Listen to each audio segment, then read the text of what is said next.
Terkait polemik ijazah Jokowi, diketahui kabar terkininya kalau pakar telematika Roy Suryo belum terima kalau ijazah Jokowi dinyatakan asli oleh Barreskrim Polri. Bahkan juga Roy Suryo melaporkan Barreskrim Polri karena menyebut kalau ijazah Jokowi ini asli.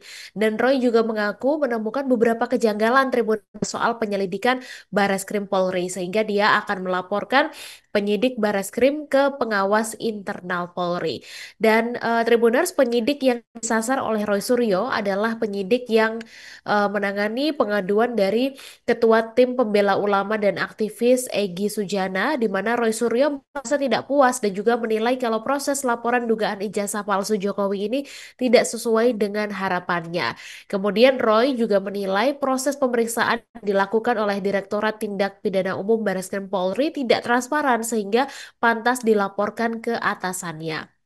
Kemudian Tribuners, menurut Roy Suryo, walaupun lembaga yang akan didatanginya adalah pengawas internal Polri, tapi laporan ini perlu dilakukan agar masyarakat tahu ada proses yang tidak benar, sebagaimana diketahui kalau Barreskrim Polri sudah menyatakan bahwa ijazah Jokowi asli setelah dilakukan uji laboratorium forensik, dan juga uji lab 4 ini dilakukan terkait aduan soal dugaan ijazah Jokowi cacat hukum yang diajukan oleh TPUA pada Desember 2024 lalu, di mana hasil uji lab 4-nya menyatakan kalau ijazah Jokowi identik dengan pembanding rekan seangkatannya di Fakultas Kehutanan UGM. Dan setelah ijazah Jokowi dinyatakan identik dengan pembandingnya, Barreskrim Polri akhirnya menyatakan bahwa tidak ada unsur pidana dan juga menghentikan penyelidikannya pada Kamis kemarin, Tribuners. Dan Barreskrim Polri juga mendapat dokumen asli ijazah sarjana Kehutanan UGM yang dikeluarkan pada tanggal 5 November 1985, di mana ijazah itu juga sudah diuji secara laboratorium. Berikut sampel pembanding dari tiga rekan seangkatan Jokowi, dan hasilnya ijazah Jokowi dinyatakan identik dengan tiga sampel pembanding tersebut. Dan ada beberapa hal yang menurut Roy Suryo ini janggal di dalam proses penyelidikan.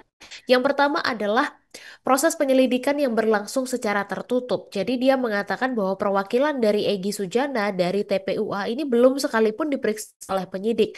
Kemudian yang kedua adalah Roy juga meragukan keaslian dari tiga ijazah pembanding yang digunakan oleh Barreskrim Polri ini karena menurutnya identitas pemilik tiga ijazah tersebut tidak diungkap sehingga tidak menutup kemungkinan juga kalau ijazah itu juga dipalsukan begitu.